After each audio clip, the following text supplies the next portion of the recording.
What is up, Green Bay Packers fans, and welcome back to another episode of the Daily Draft, brought to you by the good folks at Badger State Brewing.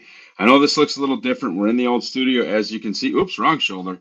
Behind me is the old quarterback, but this is my old home studio. If you ever saw any of Packer Report TV, if you ever saw any of our draft stuff that we did 2 years ago, lots of the stuff that I've done with Perry Goldstein and Jen Mackey, all here in the home studio.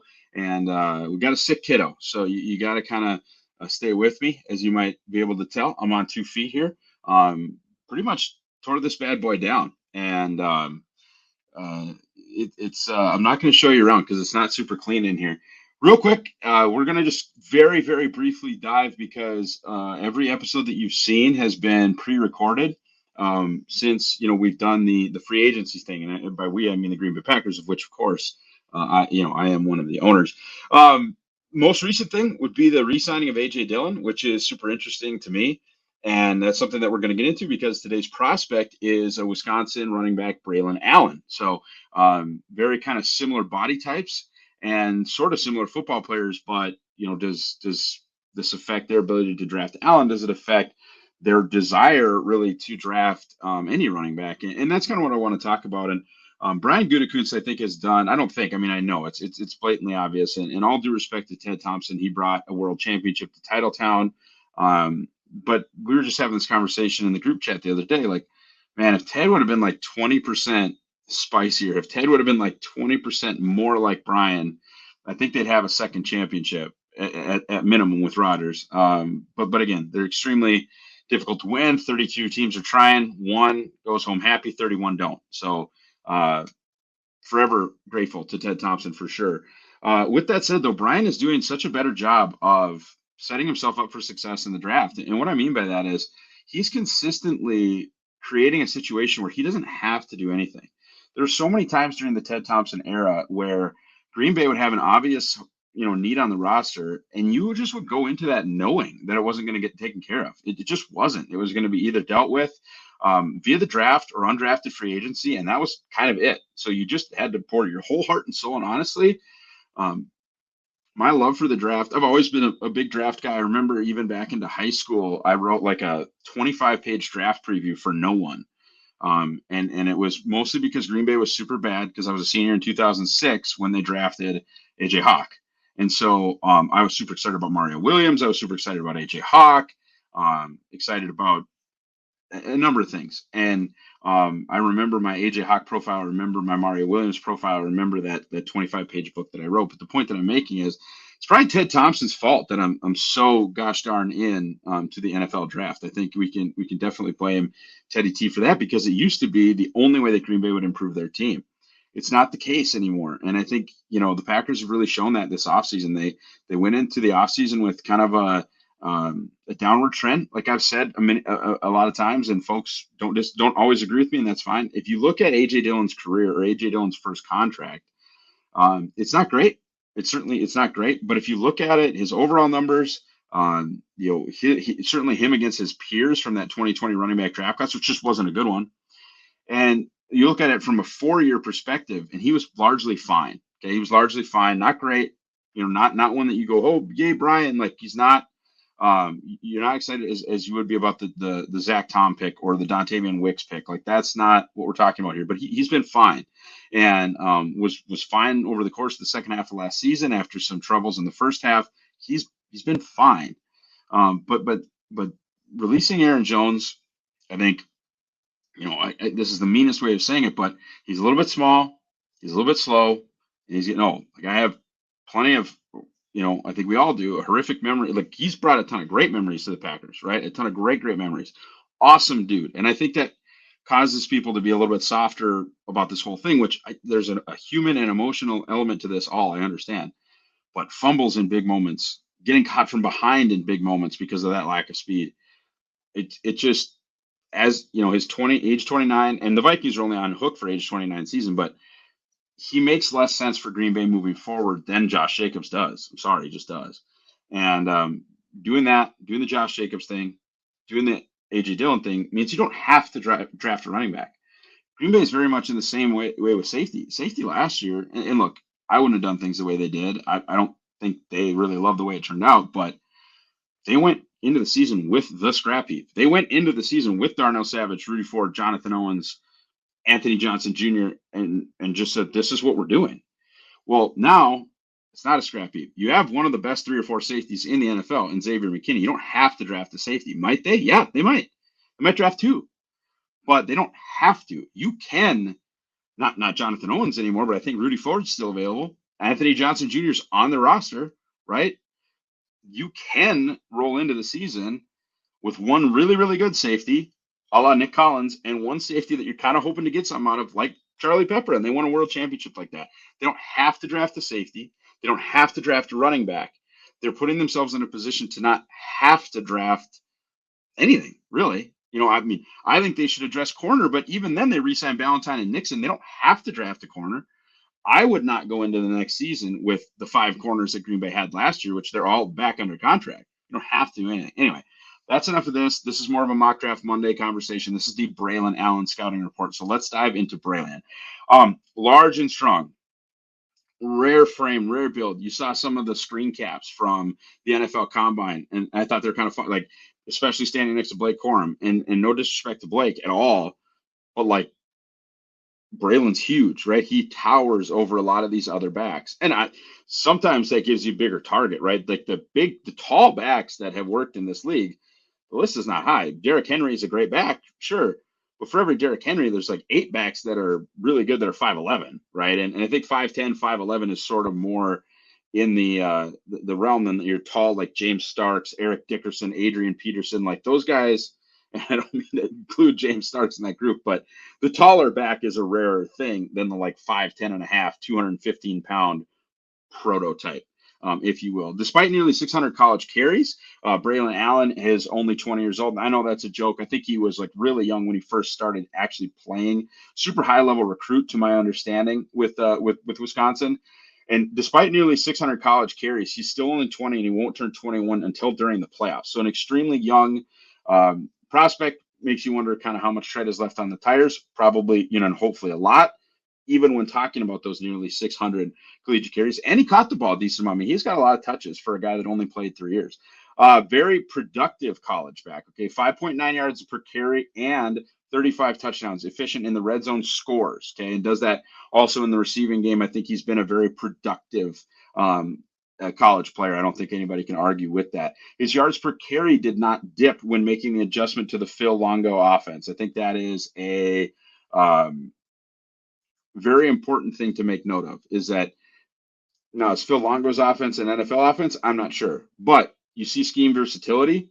You see not a drop off, because Wisconsin ran what they ran for 1,000 years, right? And they ran that power, 22 personnel, 21 personnel, like heavy stuff, a lot of pulling.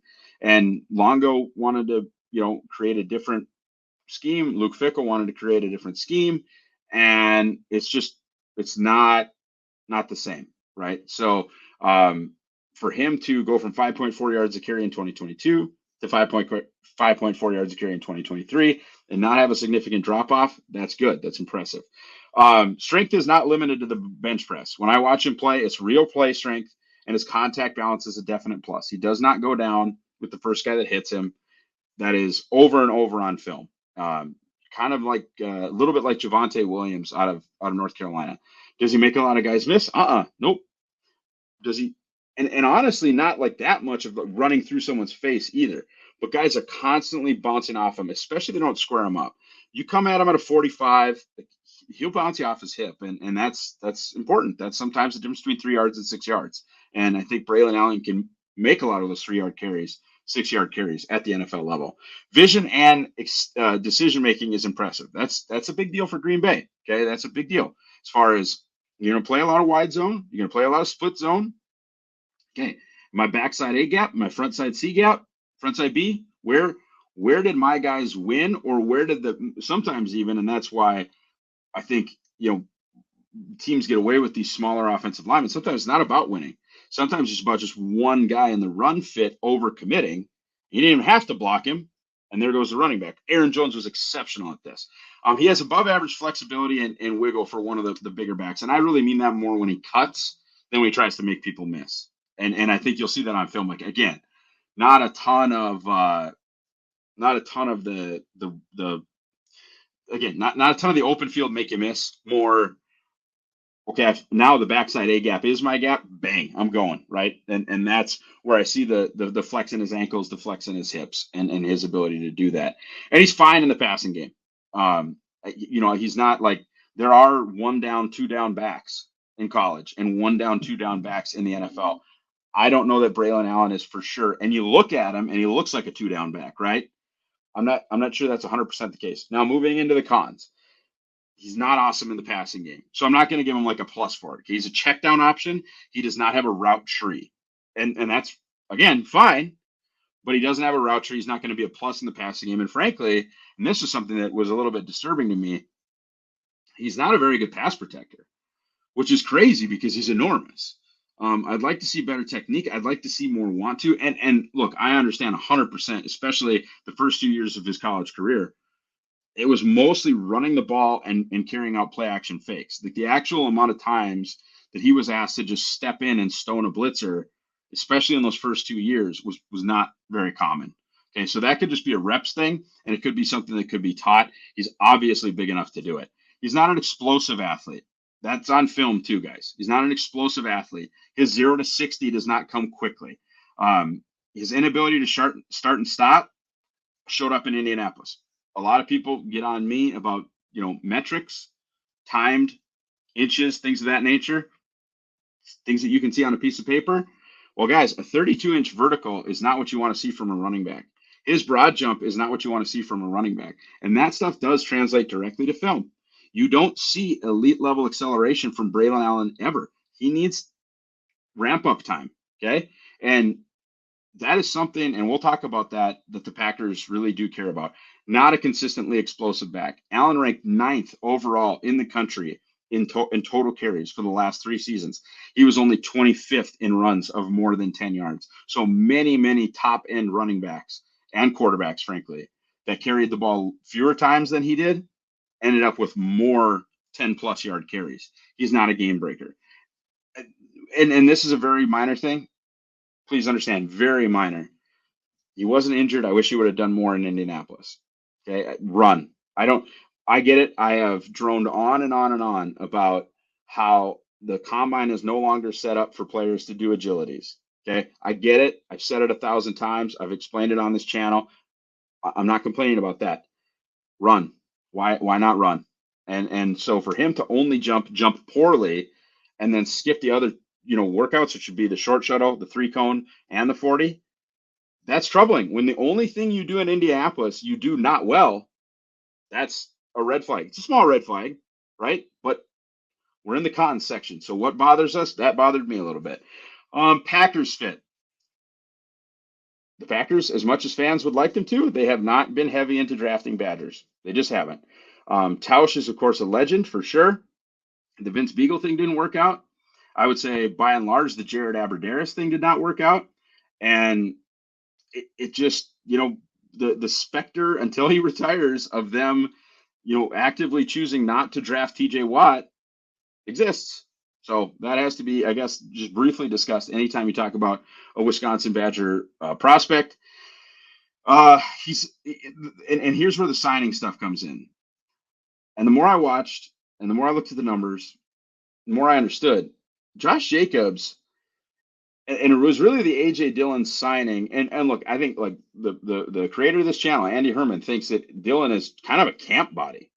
I'm not willing to go that far, but he's not guaranteed anything. He being AJ Dillon, I don't think is guaranteed anything. With that said, Josh Jacobs is way more of a 3-down back than I would ever thought. He's good in the passing game. I don't know if you're going to split him out wide like they did sometimes there in Jones. But really, that was for specific matchups. Like Aaron Jones was not that good in the screen game. And this sounds like I'm dumping on a guy that has left. And I'm not. I love Aaron Jones. Aaron Jones, you can see actually, he's right over here. I will show you just a little bit. There he is. There's my guy. Okay, that's my guy.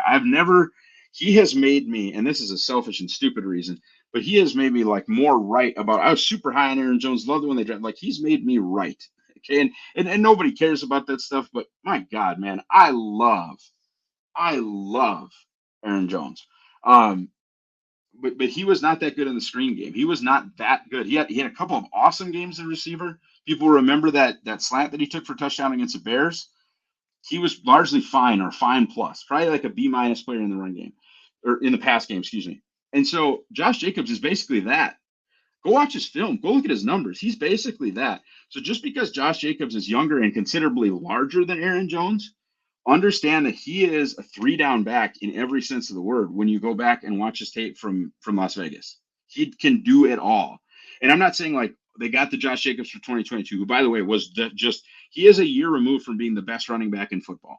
He was better than McCaffrey was in 2022. Period. He is not a better player than Christian McCaffrey, but in 2022, which we sit here on March 15th, 2024, we are not that far removed from that season. And he is not 30, he is 26. He was a very, very, very good three down player. So that makes me think, okay, well, maybe AJ Dillon as a two down player who actually is better in the pass, and we've talked about this ad nauseum, but Dillon is better in the pass game than we'd like to think. I mean, that little flip that he caught in Detroit and then just bounced off the guy and went for 20 more yards. Like AJ Dillon's fine. So him, even though it's as I called it yesterday on X, even though it's thunder and thunder, they kind of make a little bit of sense together. Really, I mean, they'll wear down defenses for sure. And Jacobs is a good pass receiver, and Dillon is an acceptable one. Okay, so that now would that definitely lead me more to a third down type back? Give me a Dylan Laub, give me a Will Shipley, that kind of player in the draft. Yes, it would, and that's where we make our way back to Braelon Allen. I mean, I don't think they need thunder, thunder, and thunder, right? And even if you view AJ Dillon as a camp body, which basically, like I've mentioned, Andy does. Even if you view AJ Dillon as just somebody who's not going to necessarily be on this football team, or his presence as a re-signing does not affect Green Bay's draft strategy moving forward, and it may not. I still think the best version of the team has a speed or pass down or both back to complement Dillon and Jacobs, or even if you're going to move on from Dillon, I would still get the third down or receiving or speed back to complement Jacobs, even if you just pretend AJ Dillon doesn't exist and you want to use Emmanuel Wilson in the AJ Dillon spot. I will say though, like, as much as people want to dump on Dillon, go watch the tape. He's better than Emmanuel Wilson against pros, not necessarily in the preseason stuff, but like AJ Dillon was better than Emmanuel Wilson last year. And I know Wilson had limited reps, but to me it wasn't close. Whatever. I'm not going to get into all that. So I think Braelon Allen makes very little sense for the current roster construction if you are considering AJ Dillon running back 2 and Josh Jacobs running back 1 at this exact time. The other thing I'll say is that explosiveness. Okay, guys get mad at Gute, guys get mad at me for talking RAS this, RAS that. That broad jump, guys, is something they care about a ton. And you might not think because, like I said, not a lot of top end speed for Aaron Jones, not a lot of top end speed for a guy like Jamal Williams. It's something they care about, guys. For example, broad jump. Aaron Jones had a 93rd percentile broad jumps. What does that mean? Stop and start. Okay, you're not going to broad jump in the middle of a football game, but it means you are an explosive athlete. You can turn a 1 yard loss into a 3 yard gain in a small area. Those yards are important in a Matt LaFleur offense and, frankly, anybody's offense. AJ Dillon, 98th percentile broad jump. You can be as mad about how the AJ Dillon pick worked out as you want to be. Most of what the daily draft is to educate you on what the Packers think, who they might take, and then just guys that I like. Braelon Allen has a 51st percentile broad. Is that disqualifying? Probably not.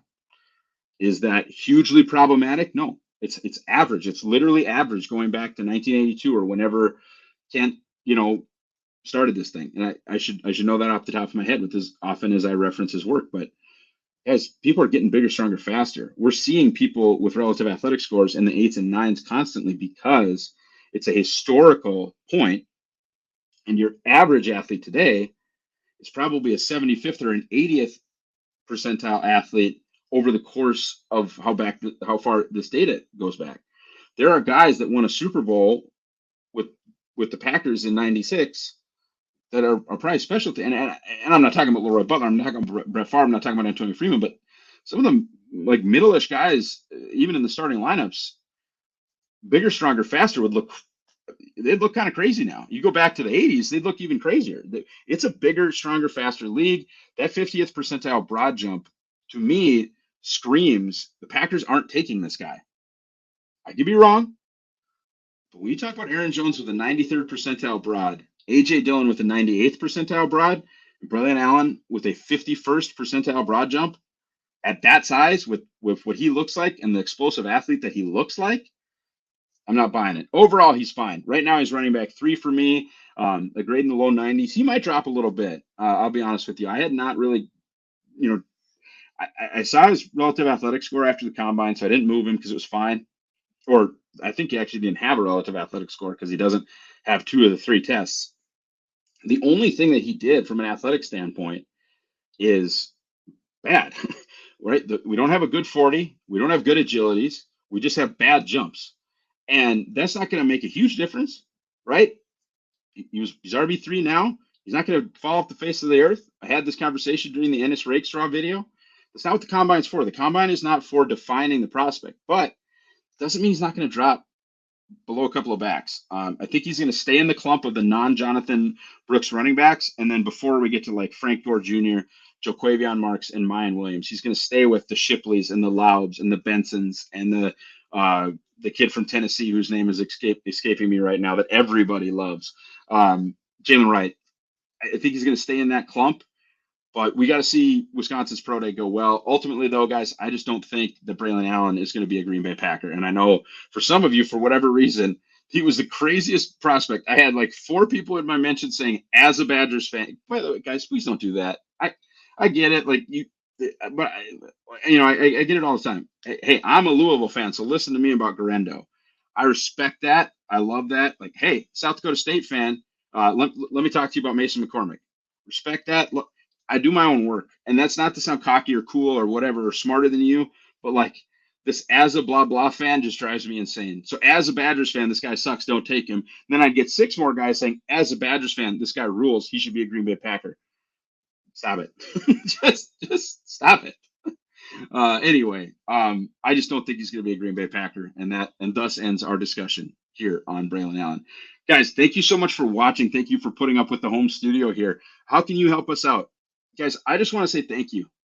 I want to say thank you. It's Friday, March 15th, and I have gotten word, and it is accurate word, that we have sold, I'm getting a little emotional here, we have sold as many of the Green Bay draft guides powered by Pack Report as we did all of last year. It doesn't even come out until April 8th. We aren't even that close to the draft, and we have already met last year's sales. And a ton of this thank you goes to Andy Herman for giving me this platform to let you guys know about this guide. And I promise we're going to deliver for you. You're going to get an awesome guide. You guys are going to be so well informed. You're going to be entertained by some of the writing. It's just going to be an awesome piece of work. And because of that, I won't plug our other stuff. But you can buy that draft guide right here at the below the video here. We should have a link in the show description, should have a link in the podcast description. As always, use promo code DAILY as in the daily draft for 10% off. Do everything you're supposed to do here on the Pack a Day podcast. Like, subscribe, hit the bell, get the notifications so that you get every ounce of Pack a Day podcast and Packers content that you require. Have a phenomenal weekend, everybody, and go Pack Go.